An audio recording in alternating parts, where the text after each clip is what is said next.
convict, kill women and children and boys, and enact genocide. So I think fundamentally why I get involved is because I'm a human being. And finally, I will end with the university was presented with a crossroad. That crossroad, will they protect those students? They failed initially by suspending so many people. Again, now with Trump's presidency, the university is presented with another crossroad. And I'm calling on the university to not just be a bystander, but take an active position, an active role to defend their students and say, we're not going to allow Trump and right-wing fascists and outside agencies to come onto campuses and collect foreign students. Mamadou, we have to leave it there. Mamadou Tall was threatened with deportation. That was during the Biden administration, and now it faces this executive order by Trump. And I want to thank Eitan Netchin. I'm Amy Goodman with Juan Gonzalez. The viewpoints expressed in this program are the opinions of the people expressing them and are not necessarily those of Fresh Air Incorporated, its staff, or its board of directors. Hi, this is Al McFarlane, host of The Conversation with Al McFarlane. You're listening to 90.3 FM, KFAI, Minneapolis.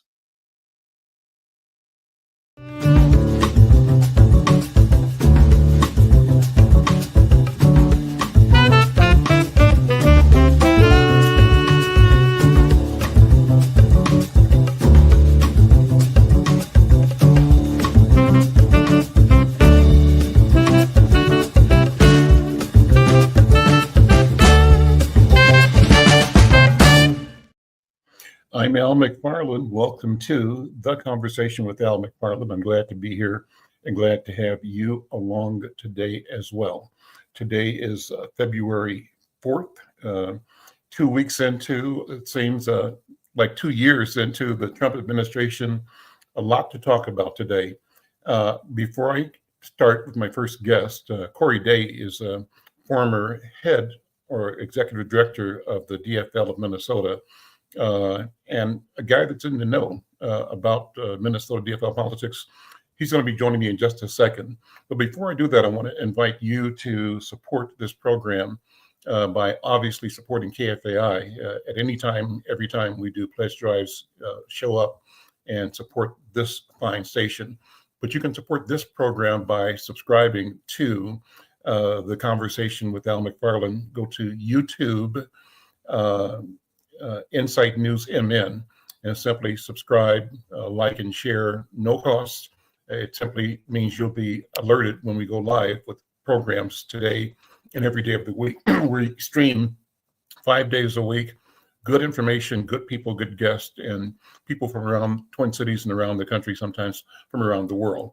Let me also say that we invite you to be engaged in the program, and we'd love to have you make comments, talk to our guests, talk to me during the course of the show. How do you do that? Simply, again, log on to YouTube and join the program there. There's a chat. You can put a question or comment, connect with us. We'll show it on the air. You can do the same thing on LinkedIn and Twitter. We're live to Facebook, Twitter, LinkedIn, and YouTube. So any of those platforms. And let us know where you are, where you're listening from. If you're on the radio, just send us a text or something like that. You could text us. Why do we do that? Text me, Al at Insight News, a question, and I can kind of monitor my email. Love to hear from you. Well, let me begin by inviting Corey Day in. Corey Day is the principal at Blue Ox Strategies, a consulting firm, but it's his next life after being the leader of the Minnesota DFL party. And Corey, good to see you. Happy New Year. A lot to talk about, but I'm particularly interested in knowing that your colleague, your former boss, Ken Martin, has been elected to be the chair of the DNC. How you doing? What's on your mind, first of all? Let's talk about Ken Martin and what it means for Minnesota and what it means for the country. Well, first off, Al, thanks again for having me. I love to always have a good conversation with you. So Ken was elected this weekend as the chairman of the National Democratic Committee, won on the first ballot by over 100 votes. It was a great victory. And I also believe, the work Ken has done here in Minnesota, it's reflective. I think his colleagues around the country realize that the leadership he's brought to the party here. And then as chair of the chair, so Ken was not just the chair of the Minnesota DFL, Ken was also the chairman of all the other state party chairs. So Ken traveled the country, knocked on doors, spoke at their dinners, was just a real resource and asset to the other chairs. And I think one of the things we're looking at as a party, as we have to figure out kind of this autopsy that we all do after you have a bad year, is figure out what worked, what didn't work, what kind of party we want to be. And one of the things I think as Democrats, we realize that there's clearly some conversations we need to be having with these demographics we did not do as well with. There's also some mechanics that we have to be better at. And Ken is a tactician. Ken understands what's under the hood. He understands how to make sure that program works, field program. He understands that we're a big tent coalition and how do we actually move some of those resources around. And I'm really excited. I wish folks, if you've seen folks this weekend, Keith was out there and Peggy and Ilhan and others. It was just a really exciting time for our party, but for our state to be represented on the national level that way. Were you out there yourself? Were you there as well? Yes, yeah, I was out there myself. Yeah, describe how the weekend unfolded. How did it go? I mean, the way I read it in the newspaper was that there were two principal candidates, Ken and his counterpart from Wisconsin, and that the difference between the two, they both have the same kind of drive and vision. The difference might be just a question of time, on the field. That Ken represents, as you described, a person that's seasoned, that's been active both in Minnesota and nationally for a long period of time, and has deep roots, deep connections. He's well known. Whereas his contending colleague out of Wisconsin, bright guy, bright mind, energetic, liked, but not as connected. And so it was a question of maturity winning over the enthusiasm of a newer entry. Does that make sense? Is that the right description? Yeah, I mean, it's funny because there's most of this has been reported, so I'm not saying anything out of school, obviously. But there's some other dynamics that were very interesting. Even though Ken has a long history, 14-year party chair, 8-year, and as chairman of the ASDC, Nancy Pelosi endorsed against us. Chuck Schumer endorsed against us. Most of some of the top labor unions worked against us. Trying to think who else can I throw into this mix. I believe. So before you go further, but why? What's the landscape that allowed those divisions? Well, I do think Ben Winkler, the Wisconsin chair, he's a guy who's a little bit more of DC, and Ken is a guy much more of the states. And I think one of the things that we saw, which will be interesting as Ken moves through his chairmanship, and obviously there's no sour grapes. We're all one party, we're all going to obviously all work together.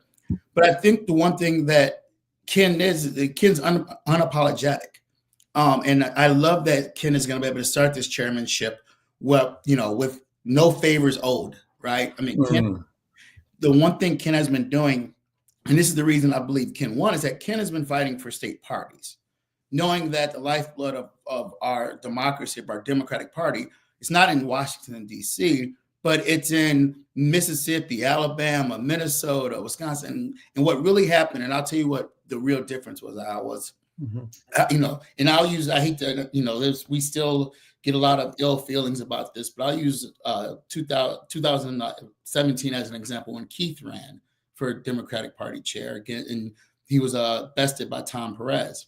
I think one of the things that happened was you had all of these outside influences, like this race, the congressional leadership, some of the labor leadership, donors. One of the guys who was working against Ken is the founder of LinkedIn. It was much easier to kind of move those pieces around the board once some of the kind of the big leadership folks got in and kind of voiced their opinion and their preferences. The challenge this year, when you had kind of the top Democratic leadership make a decision on this race, was that Ken's relationship was so deep with the delegates that Ken has been at their homes, he's been in their states, that it wasn't just going to be, hey, my governor or my senator told me to do this, and I barely know this guy, so I'm going to do what my senator or governor told me. Sure. No, Ken, and they were like, you know what, we're loyal to Ken, and we know he's going to bring this party in the right direction. And that's no knock on anyone. It's just like, to your point, it's the years of working with these folks and the experience that he brought to the table. That's interesting. This will be an aside. I remember the last conversation I had with Keith Ellison, and what you just said reminded me of the conversation. And I was asking Attorney General Ellison about how Minnesota is going to navigate, under the potential threats of what the Trump presidency means. But Keith kind of stepped back and said, you know what, people don't realize the power of the nation is still with the states, and that we've got a strong apparatus, a strong intention, a strong history and policy basis that will protect Minnesotans. And he said the truth is that power still does reside in the states. And he said, surprisingly, you're hearing Keith Ellison sounding like a states' rights advocate. In a sense, the tables have turned, because it was states' rights under the Jim Crow administrations that were the linchpin of keeping Black people marginalized, right? And it was a question of mobilizing federal power, federal buying and contracting power, federal legislation, and other kinds of powers to shake loose some of the entrenched systems that maintained the segregation system in the South, and also the apartheid systems in the North as well.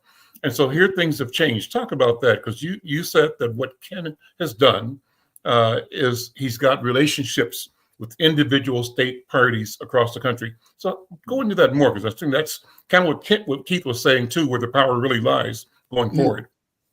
Yeah, I mean, to the Ken point, when I say individual state parties, I think it's one of those deals that when he was the chairman of that association, he did a very good job of supporting their work.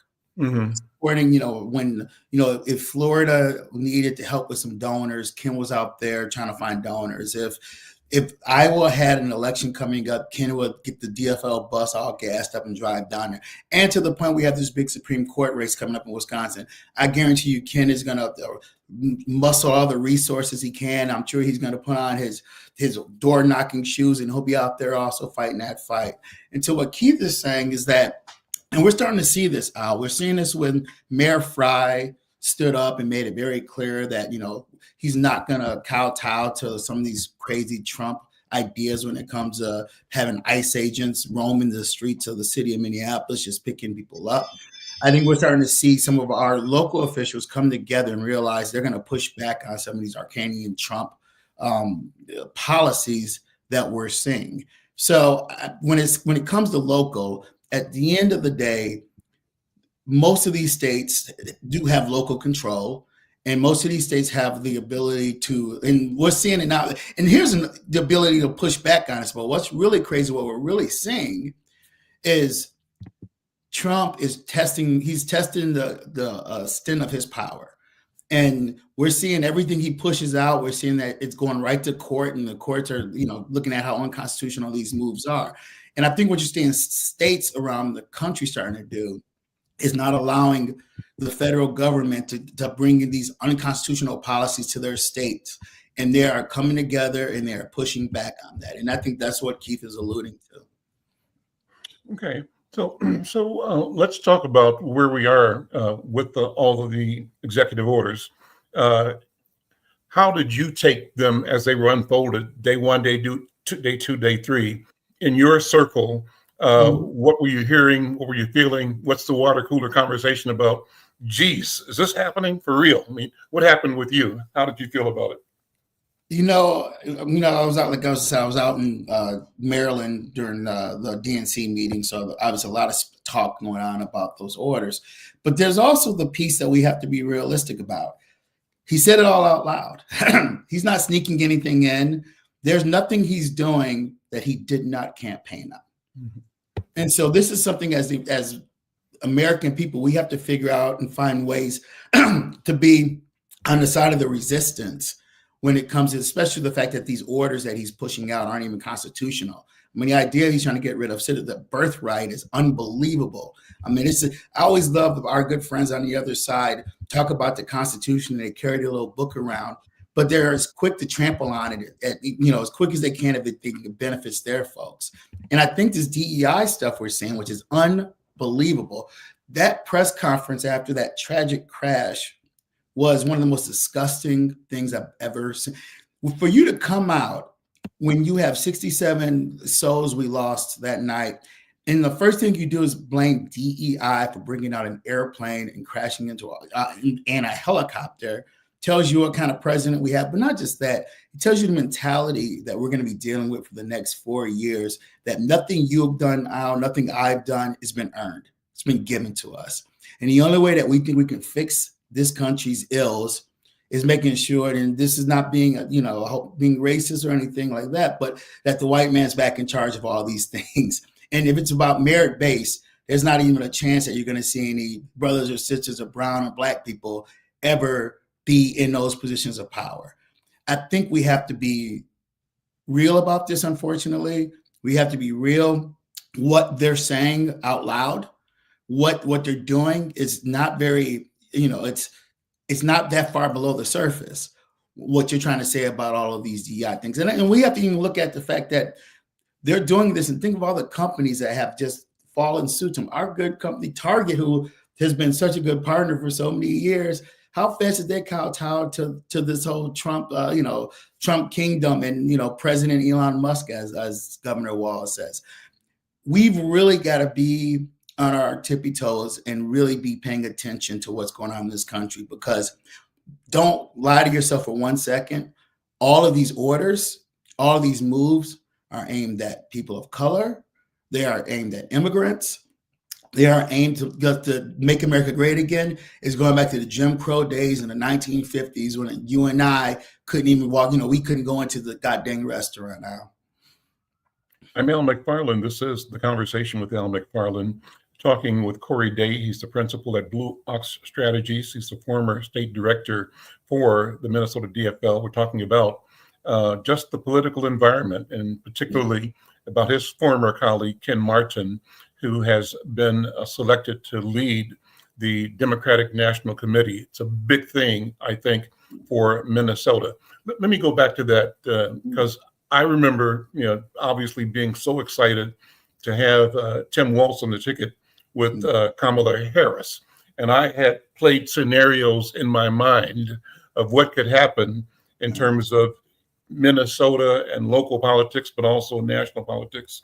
And in my dream state, I said, Tim Walz goes to the White House with Kamala Harris. And then all of a sudden, a lot of bright lights in Minnesota become more visible, right? Keith Ellison, already visible nationally, internationally, but more visible again. And what would happen if he were a candidate for Attorney General for the United States? Would that even be something he'd consider? Could it be a possibility? And what would have happened in Minnesota had our Lieutenant Governor, Peggy Flanagan, ascended to the governor post, our president of the Senate, Bobby Joe Champion, then ascending to be lieutenant governor? What all would the ripple effect have been, particularly in a year where we have the largest group of BIPOC members of the Minnesota House and Senate that we've ever had? How did you read what could have happened? And then what has to happen to make this a reality in the future? What do you think? Yeah, I mean, it was always very interesting to see what dominoes would have fell if our ticket was able to be successful, and knowing that would have really moved a lot of chess pieces around in the state of Minnesota. I think right now we're in a unique space looking at what's going on with the state legislature as they're so close when it comes to their numbers. I think we're also going to be in a unique space as we start a conversation with who's going to be the new DFL chair. So, we have, that's going to be a 2-month campaign. And my hope is that, we have a really robust conversation about the things as a party we need to do better, the things that moving forward that we have to pay more attention to. There's a reason why we lost some vote share. We need to really take a deep look and figure that out. And so I'm really hopeful after 14 years of Ken's leadership, which has been, he's been amazing, and he's built that party into what it is, that obviously that we continue that legacy, but we also make sure that, this is an opportunity to have some real conversations, and, really look at ourselves in the mirror and say, where do we want to see this DFL party go moving forward? Anthony Moore is one of the people watching online on YouTube. He sent a nice question in, and I'll have you jump on this. And the question from Anthony, thank you for the question. What does Ken's election mean for Black American political interests? And what does it look like to have him lead such a Black base? And I hadn't really heard that framed as such. A great question, Anthony, because as I was talking about the emergence of BIPOC in Minnesota legislature, the same is true, but we don't say it often enough with Blacks and BIPOC members of the U.S. House of Representatives in particular, and now numbers increasing in the Senate. And so what does that mean? And how does that group of the Congressional Black Caucus and the BIPOC caucus wield power as members of the DNC? What do you think? So, we're in a unique space at the DNC right now because there is no president. And when there's not a president or a White House that is guiding all directions, it's the opportunity for the DNC to remake itself. Because the reality of it is that when the DNC, the White House has we have the White House, the DNC is nothing but a political arm to the White House, and that's where they're taking their marching orders. Right now, we have an opportunity to take a step back and figure out the things that we have not done right, the conversations that we have not had, and how can we rebuild some of that power base that we've lost in the last few years. And I will tell you this, as someone who worked with Ken as his ED for 8.5 years, and as someone I've worked with professionally for over 20 years, he knows this. He was having those conversations for the last 2 and 3 months when he was running for DNC chair. He was having those conversations in Maryland with members of the Black Congressional Caucus, with other folks who are around the country who are asking the same question: how are you going to rebuild this Black power base? How are we going to start that conversation with Latino men? How do we get back to this? And I will tell you, the one thing I have all the faith in the world that Ken's going to do is not pretend he has all the answers. Ken is going to make sure that he brings in the right folks around him to have the conversation to figure out what is the best way forward. And the great thing about us right now is there's no White House to block you from doing these things. There's no, these weird political issues that come up. This is the time that the DNC has to rebuild itself, rebuild the image. Right now, it's not even cool to be a Democrat, they say at this point. I hear it on a podcast and on TV and whatnot. This is the time that we have to rebuild ourselves. And the other thing I think you're going to see that Ken's going to be more than willing to do is Ken will be everywhere. He'll go to the Breakfast Club, if they call him. He'll go to any show, any podcast. He'll go around this country talking about our message. He'll go anywhere it needs to be to make sure that folks are hearing what we're going to do for them and how we're going to build that Black power base once we get those plans all together. And I think that's one of the things that's going to be really exciting to see. A good Minnesotan, who's been talking about, the Wellstone way, but bringing that nationally. And I promise you wait and see what he does when it comes to trying to make sure that we do build that Black power base and Latinos and with women, that he's not going to just be in a silo, but he's going to bring in some really good folks to help make sure we do this thing right. Well, he's done that here in Minnesota, obviously. Let me bring one more voice in. I'm Al McFarlane. This is The Conversation with Al McFarlane, talking with Corey Day, the principal at Blue Ox Strategies, a political strategist here locally in Minnesota and nationally as well. I'm going to bring in another person that's a new and bright and rising star in politics in Minnesota, and that's Haley Taylor Schlitz. Haley, good afternoon. Welcome back to The Conversation. Corey, you and Haley have been on together before, haven't you? Or not? Yes. You've both been on before, so I know you guys know each other. We met Haley when the Harris-Biden campaign sent her as a surrogate for their campaign, and she's been just back several times since that time talking about the why and the promise. And I have been particularly impressed and excited about her ability to analyze and motivate. And I'm encouraging her to speak boldly as a voice of her generation. And I think that that's something that I wanted to bring into this conversation. Haley, welcome again. And as you see the move of Ken and the work of people like Corey Day, and you're new to Minnesota, but not new to politics. You're 22 years old, first off, let me say that.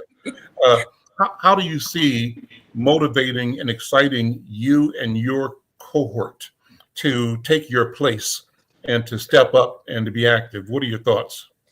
Yeah, well, thank you for having me. I'm really excited to be part of this conversation. As someone in Gen Z, as someone who is new to Minnesota, but overall as someone who's engaged in politics and someone who's hoping for better for our country, I think that seeing Ken Martin's, his efforts and his leadership, I'm really excited to see that brought to our national agenda, our national goals, and we can really have our voice heard in the sense of equity and opportunities. I'm really excited to have that door open because I don't know, I joined in and I've been kind of listening backstage, but either one of you was saying he'll be everywhere. He'll be on podcasts, he'll be spreading our message, and the message that he'll be spreading, the awareness that he'll be raising is, I'm really excited to see that. It's something that we need in a time like this. With everything Trump is up to, with everything that's going on nationally, it'll be really just fulfilling and exciting to have this opportunity to raise awareness and still ignite and motivate our voter base on a national level, like I said, especially in this time. So for Gen Z, I'm getting amped about just the opportunities to get through these 4 years and be ready for the next election, and always looking forward and continuing to build. And as you reflect on the past election season, how would you assess the presence and the impact of Gen Z in the election? We lost, obviously, but then how would you expect Gen Z to emerge, having learned and maybe being better prepared for the midterms and the next general election as well? What are your thoughts? I think that's a good question. I really do. I think I personally was surprised by the way that my generation voted in the most recent election. But I do think it's important for everyone who talks about young generations, not just Gen Z, but generations before and after, to keep in mind that a generation is a span over time. So what we're seeing right now is just the very, very peak of Gen Z, just the oldest members of Gen Z. We still have people who are Gen Z who are in 6th grade. So they are still very young, very far from kind of having an influence over the votes that we're counting and the youth vote turnout that we're calculating and seeing. And I think on top of that, I think this is a reminder for everyone, but as like you said, Al, in your question, as we come of age and as we reflect on the decisions that were made for us and by us and what we want to do differently as time goes on, that sexism and racism are still very real. I think that maybe one of the fallacies, maybe it's from the classroom, maybe it's just from society, is that a lot of this stuff is in history. A lot of this stuff is in the past. And in our recent conversation regarding Martin Luther King Day, we talked about how a lot of this stuff, we're still carrying this torch forward. We still have this on our shoulders. It's something that every day you're waking up and you're carrying this with you. So I think that that's important for Gen Z too, to see the ramifications of not voting, or the ramifications of who you vote for. And additionally, for young Gen Z who is feeling anxious and feeling, people are making decisions, at least voting wise and in the poll booth, that I wouldn't make for myself. When it comes time to be able to vote, I think we'll see a huge wave of that and a really true reflection of what Gen Z's values are. And hopefully a shift away from the sexism and racism that we've seen since the beginning of this country. Every generation and every year, every election, you hope to make progress away from that and toward a better future. So that I have a lot of optimism. Corey, how does that sound to you? Is that what you have been working for, what we have been working for? What's your reaction when you hear a 22-year-old, already seasoned activist talk about expectations? What are your thoughts? No, it's great to hear that energy and that excitement for it. I mean, I always look at it. These elections are ebbs and flows, in my belief, as we see the Trump administration doing the things they're doing, it reminds folks that there's consequences with elections. So my big hope is that we continue to just organize, we continue to have those conversations, and find a way to make sure that we're engaging young folks, and rebuilding this brand into a brand that, you can go on one of these podcasts and they actually want to invite you because, it's a brand that people want to have these conversations and they want to hear what you have to say. So I think I agree. I think, we're going to see an entirely new generation of kind of this activism that's going to come about.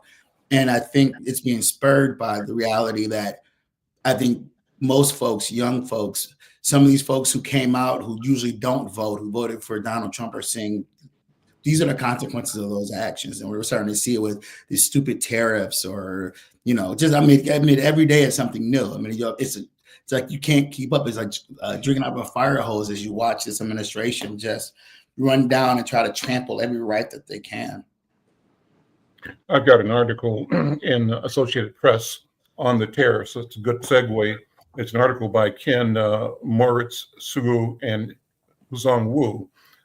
It's today, and it's a World News Report on Associated Press. It says in the headline, China counters with tariffs on U.S. products.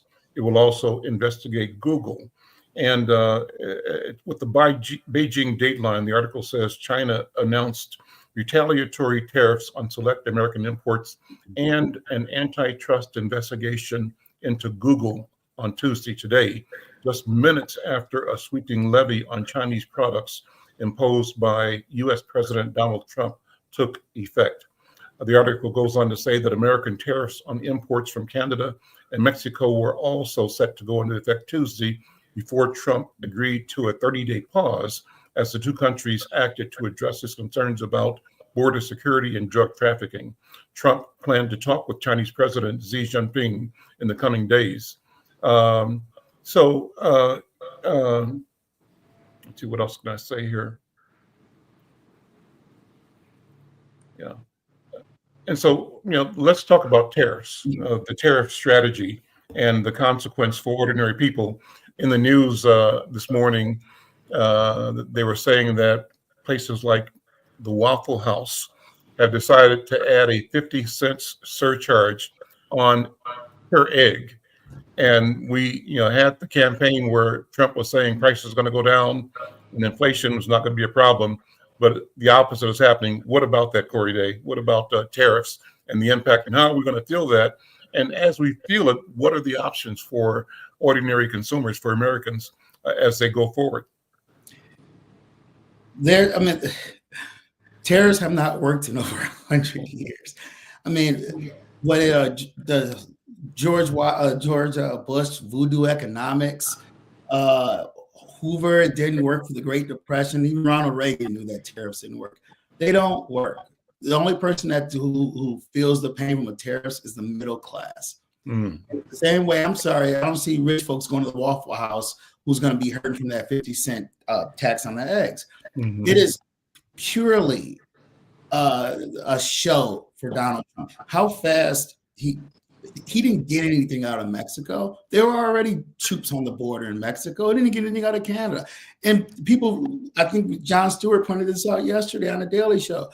The person who made the deal with Canada was Donald Trump in 2018. I mean, it's his own deal that he's been railing against. And I would just say this. Donald Trump uses tariffs for one reason, for deal making.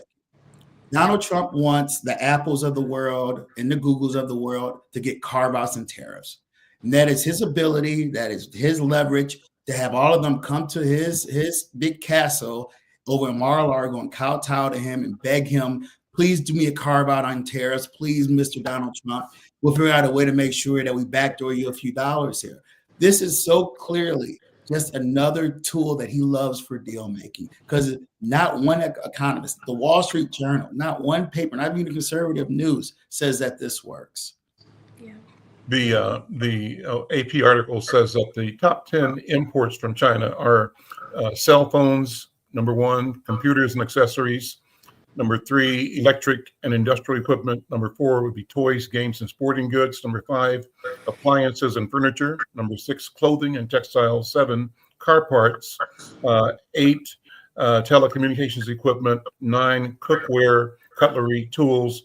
10, shoes. So most of those things, ordinary, as you say, middle-class people will be impacted. Haley, does that conversation about tariffs affect you? How do you absorb that? As let me tell people that you're a lawyer, number one, and you are an assistant attorney general for the state of Minnesota. You work for Keith Ellison, and it's not unlikely that you will be involved in some of the efforts to protect Minnesota consumers from actions of government and otherwise that potentially damage the quality of life for our Minnesotans. But how does this language sound to you? Yeah, I think that's a great question because, Canada and Mexico are some of Minnesota's biggest trading partners, biggest resources and income for money. And so I think this is going to impact, as a Minnesotan, I think this is going to impact a lot of us, and like you said, even like from a legal perspective, I see how this will impact politics and the legal system too. So I really do see a lot of different perspectives on this. And for me, it circles back to really what Corey was saying. This is a tactic. It really is. And for me, how I've been kind of framing or seeing this presidency and this entire administration is just the chaos tactic, really a tactic of causing as much chaos as you can and then resolving that chaos and expecting like highlights. So I see this as like Corey said, another tactic for trading, another tactic for leverage, another tactic for show. And I think that this is a show that Gen Z is growing up watching. So hopefully, as we become a generation that is able to vote, we'll be able to see this reflect in our voting records. We grew up watching this on TV. We saw the chaos. We saw an administration where we grew up with stability and with welcome open arms, and then administration that, this is for Gen Z, a lot of this is we remember Biden and then we remember Trump. Like everyone has those presidencies that we grew up with. Like this is the president that was in office when we were in our years of getting socially aware and politically active and community engagement. And this transition is such a stark difference. This is what Gen Z is growing up watching, this chaos that Trump is creating and the Republicans are backing and creating as well in their own jurisdictions. It's resonating with Gen Z. And like I said, even as an attorney from a legal perspective, I'm seeing the chaos and how this will ripple is going to be really interesting. And like Corey was saying, these tariffs, they have failed before and they made the Great Depression worse. So, it really will be interesting to see the ripples of this as well. And in the industry that takes it the hardest in Minnesota is soybeans. It's our ag folks. I mean, it was so bad last time that they actually had to do a carve out and then find a way to infuse cash for farmers to help them as they were suffocating under the tariffs of China.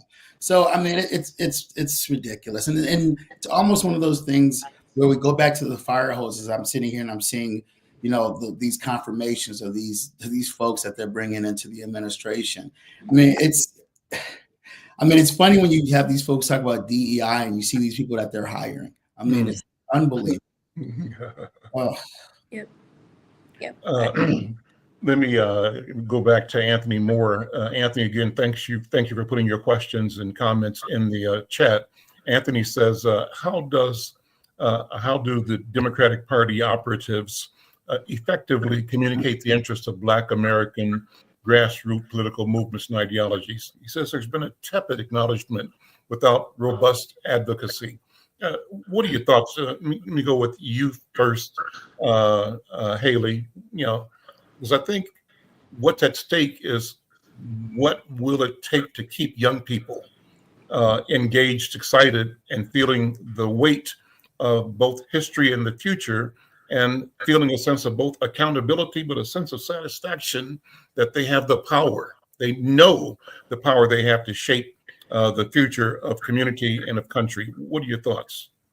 I think this is a great question. I think it's a question that as we see this administration and we see the coalition of Republicans, oftentimes you'll hear people say that Democrats are kind of everyone who's not a Republican, and I think that that's important. It's important to sit and understand that we have common basis, but also different experiences that we're bringing to the table. And that's honestly, that question is all the reason why it matters more to be engaged and be at the table and have your voice heard. Representation matters. The person who's saying the message matters too. Even if they're saying the same message to different people, it'll be two different messages that are received. So you want to make sure that if you want the Democratic Party to represent Black values and carry along Black agenda and grassroots organizations and campaigns and such, that is something that that is us, that is our community that gets involved and that makes that advocacy. So if there's a small business, or if there is a candidate for a political office that you feel could use support,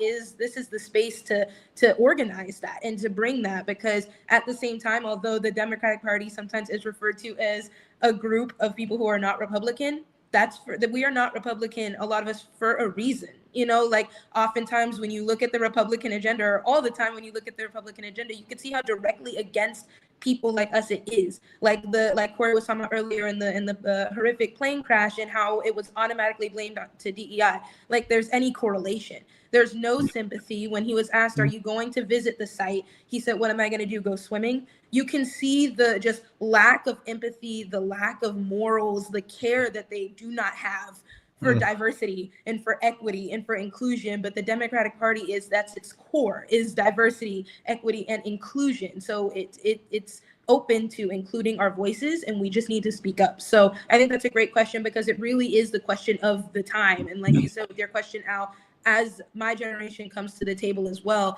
I will urge them and urge everyone to make sure that you are engaged. That's something that I always go to with my generation, especially with sometimes there's like this deflate attitude of I can't vote, so my voice can't be heard. That kind of thing is a misconception. So that's like, it circles back to my core message, but also I think that it's a central question of how we're going to look moving forward with my generation, but also with everyone who's part of the Democratic Party. So what I hear you saying, Haley, and I'll have you jump in here, Corey, as well. You're answering Anthony, and you're really saying to Anthony, it's how we. It's like not saying that the party operatives are separate from us. That yes. At the end of the day, we have to see ourselves as the party, as the operatives, no matter what level we're at, and that we've got to bring and be the message for the future that we want to see. It's really in us, and it is us. Corey, what do you think about that? Let me ask you to also talk about, as you respond, Jacqueline Boateng's question. Jacqueline, thank you for listening, and thank you for your question. Jacqueline says, I'll put it here, that Trump is scaring people with his left hand and preparing to steal with his right hand. Watch the delayed reactions of white people. I think that's a powerful question, because what I'm feeling is that the play now is distract. And the distraction has two purposes. One, as you said, to test the limits of power, knowing that most or many of the things he's proposing in executive orders will be shot down by one level of the court or another. Also testing whether things can be appealed up to a friendly court, the friendly court being obviously the Supreme Court of the United States, and whether it will stand the test of adherence to the Constitution and integrity, because it may not. It may not. So Jacqueline is saying part of the scenario outside of that is this tactic of scaring people, just creating illusions or distractions while he and the boys line up to steal. And that's what it looks like to me, as all the tech magnates have been brought forward and center and normalized and given carte blanche, in the case of Musk, to institutions of governance that kind of doesn't make sense. What do you think, Corey Day? Well, I don't know if I can say it better than you said it there. So I'll take the political side of the conversation we were having a little earlier, because I don't think I can top that out. But I think as we look at this Black base and this power build, the party has to stop looking at Black folks as monolithic. The one thing that's happened is that it's segmented now. It's the same way that, you don't just think of every white person and say, you're all white, and here's the message that works for all white people, right? You segment the folks who are rural America, folks who are in the suburbs, who are women, who are choice voters.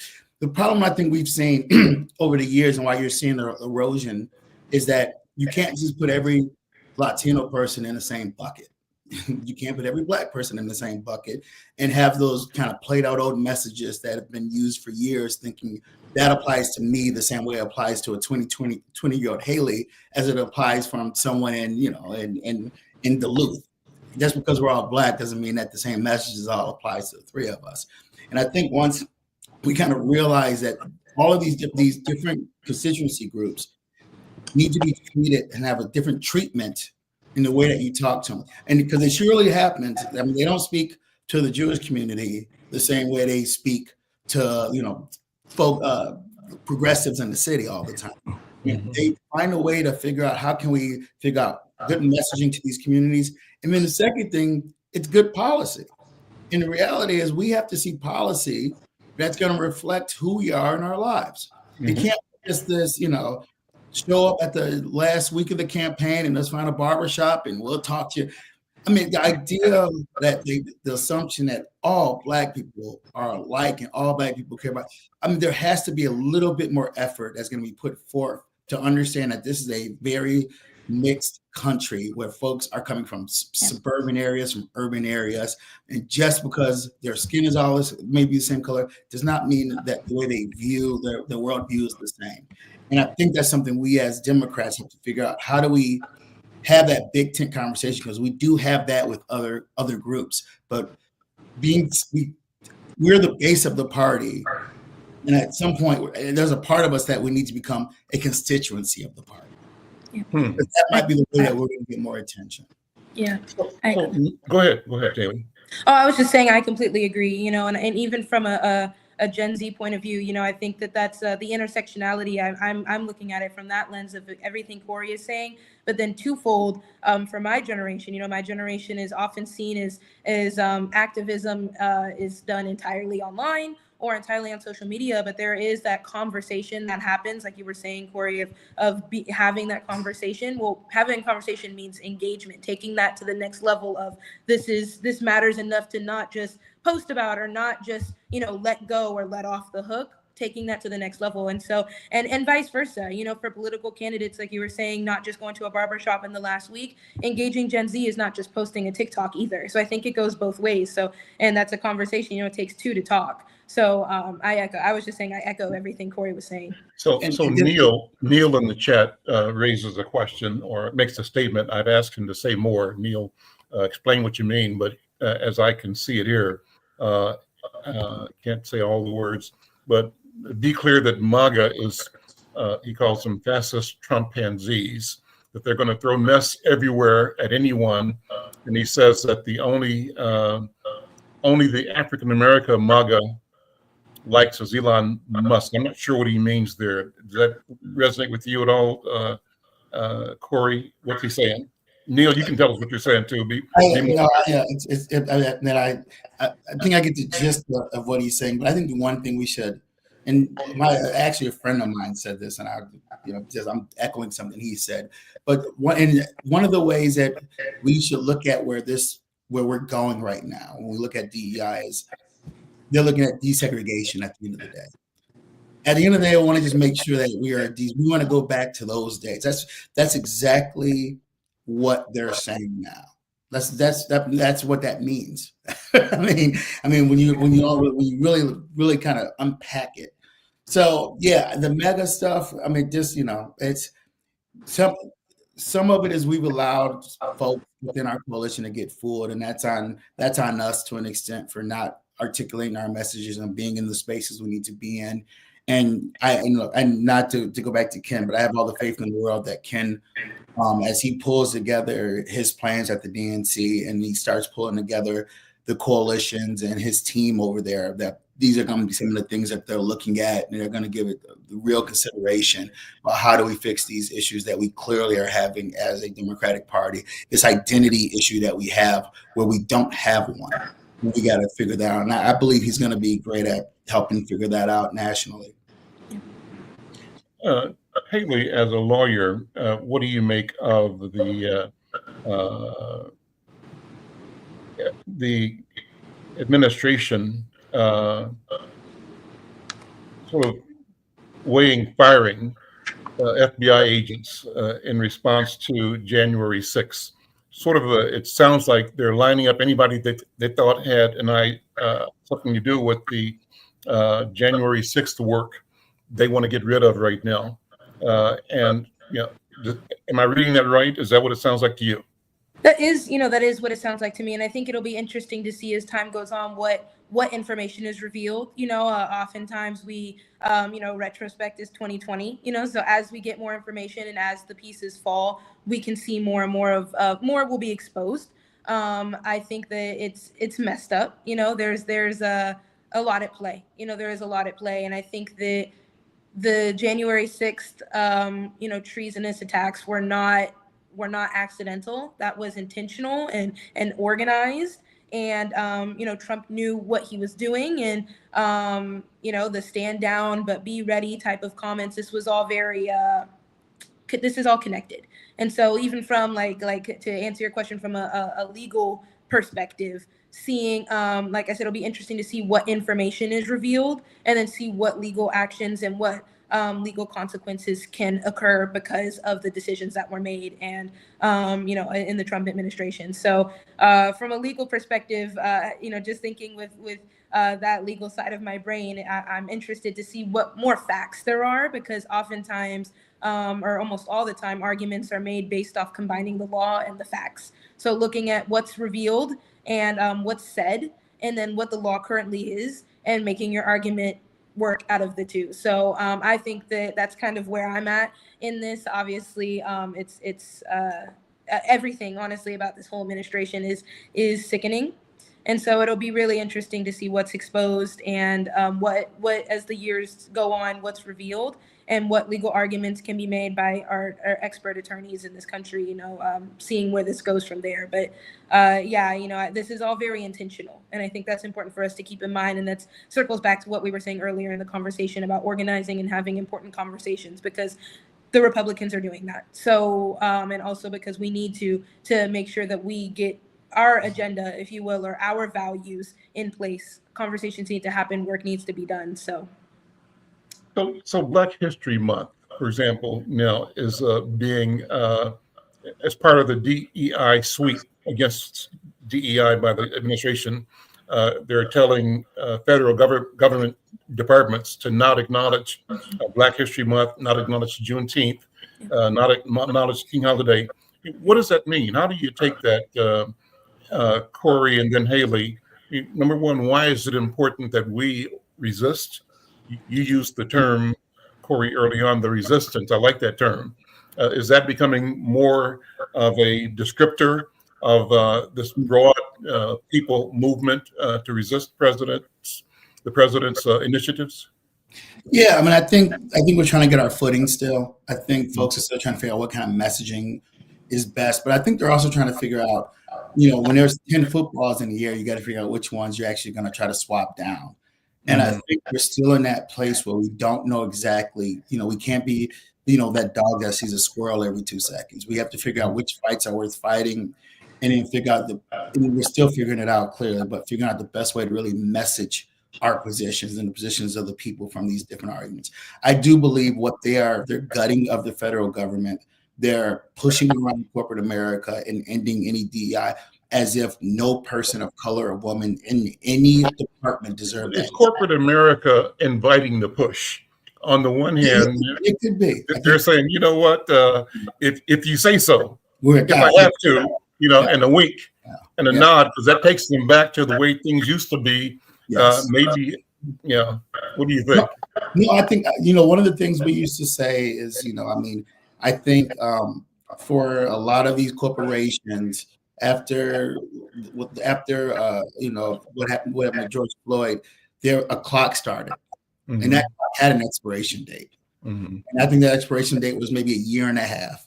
After that, all those programs, all the money for bank for these different communities, that was going to go away. And maybe Trump just helped accelerate that even more and gave them cover. But I do believe that every boardroom who was very much jumping in both feet about how can we be more community oriented, was being community oriented, knowing that there was a sunset on that community orientation and on these dollars that they're going to be actually moving around different communities. And I think to your point, I think you're right. I think this was their cover they needed to get out of it. And it's interesting that Target did that. I mean, Target to me is the most surprising company to actually take that step. I don't understand it for the life of me. Yep. Yeah. Hey.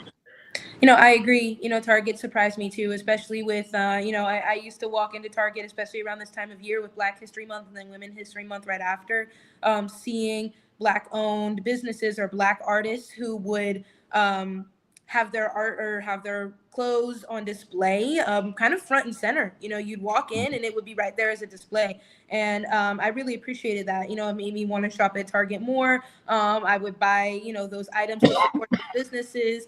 I appreciated even around the holidays, you would find nutcrackers that were diverse and just the little things that really aren't that little when you see it. And when it's you, that you're looking at a nutcracker or whatever, something that seems small, but you see you in that. And then for Target to kind of backroll all of that is kind of like, we never really valued you as a customer. We were just doing what we felt like we had to do. And now that we don't have to do it, we absolutely are not, because at the end of the day, it was never our values. It was something we were just doing to people please. And that's obviously very disappointing. But in the bigger sense of your question, when you were talking about not acknowledging Black History Month or Women's History Month or the list that they had of basically DEI or diverse, just, minority celebration, I think that's very, very interesting and very unfortunate. And it just brings me back to when I was a teacher, actually. And I was teaching a lesson that was also in the same vein of, it was in relation to pride and LGBTQ. And there were people, I'll just leave it vaguely, who didn't like that this was being taught, and they said that it was part of a national agenda and so forth and so on, to the point where my admin told me not to teach the lesson for the rest of the day. And another instance was when there was nationals, because I taught at a public school, and nationals were suggesting not posting or celebrating Black History Month or Women's History Month or Hispanic Heritage Month. And I saw the pushback from the teachers, because the school I worked at was very diverse and majority minority.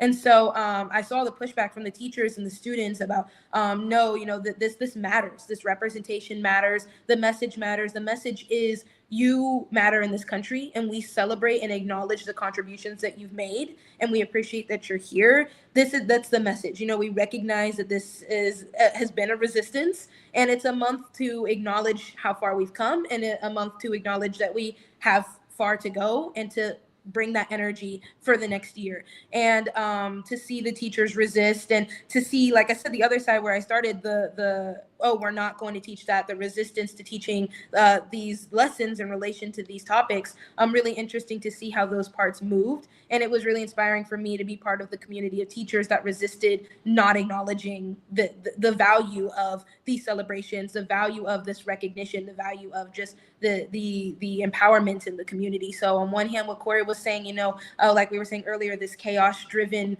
government of, trying to have these bells and whistles that distract us from maybe their true intentions and moving their chess pieces. But I also see the value, especially, like I said, with my experiences in the classroom, of the real impact it can make to have these recognitions and celebrations, and the lack of it, and how empty and hollow you could feel after. So I think it's a balance. We only have so much manpower. Let me ask you, in the last few minutes here, ask you both to play out worst case scenarios. I think we need to talk about it, and it's not being doomsday oriented, but it makes sense to look at all the scenarios that we would say represent losses to us. Corey, what's the worst that could happen in the next 2 years, 4 years, for the next election? What could happen if we were totally asleep and not engaged? The Republicans win the midterms, and they keep in complete power, and you have Donald Trump with two years with nothing to lose and nowhere to go afterwards, I am fearful what would happen those last 2 years if we do not win back the House of Representatives and get the power of the purse back from Donald Trump, and we don't win some of these governor seats and actually start pulling back some of these terrible policies. But I would just say, and I know it's a very political answer, but the reality is our best backstop on everything Donald Trump is doing is by trying to get the House of Representatives back or win the Senate, which was a tough road there, but getting the House of Representatives back so we at least have the power of investigation and the power of the purse. Haley, what do you think? Worst case, what could happen? I echo that. I think it's really important to take this, one step at a time. And the next step is to engage the community, get out to vote, engage your elected officials. Just because you voted doesn't mean you're done. And if you can't vote, that's another great opportunity to have your voice and values heard. So I echo what Corey said. Listen, guys, thank you so much. Great conversation. Haley Taylor Schlitz, Assistant Attorney General of the state of Minnesota. Let me announce that she recently was named to the board of Greater Twin Cities United Way, the youngest person ever to serve on that board. So she's out there doing the work. Corey Day, principal of Blue Ops Strategies. Corey, thank you for your leadership and for your service as well. I'm Al McFarlane. This is The Conversation with Al McFarlane. We'll see you next time.